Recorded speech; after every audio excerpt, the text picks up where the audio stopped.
Pabuso sa Bacol City naman, 12 anyos na bata ang lalaki patay, isang gintiro. Biktima ginapahayag isa sa maupod sa 5 katuig na bata nga babae report nga missing. Kag sa ulihin na tukiban ginhimuslan sa syudad sang Bacol. Yaring balita aton gintutuka. Nagapreparar na nga magtulog sa kilid sang dala ng 12 anyos sa si alias Toto sang ginpalapitan sa wala pa makilala nga sospek nga gintiro Sabado sa Kagahon sa Barangay 12 sa Bacol City. May ginauyatan niya CCTV footage ang kapulisan kung paano gintirong bata apang hindi pa ini mahatag sa publiko. Madasig nga nakapalag yung suspect. Ang biktima naman gindala pa sa ospital apang ginbawian sa kabuhi matapos nakaagom sang igo sa ulo. Nakita naman daw may ginapanghimos siya. Siguro prepara siya matulog. Kay mga past 1 na po sa CCTV. Then suddenly, mga 1:30, kami na po may nakita may isa katao nagtiro sa inyo.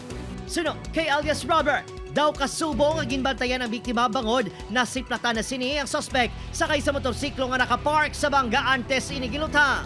Nasa itil na siguro, bantayan. Suno sa kapulisan, wala na sa poder sang DSSD ang bata kung sa dininigin turnover matapos nakita ang bata nga babae. Nahibaluan nga nagaliho-liho ang biktima sa mga dalanon sa Bacol City. Siya nga bata, turnover nila sa DSSD. May takabalong ako na nung rason nga nakagwa siya. Siya man ako no.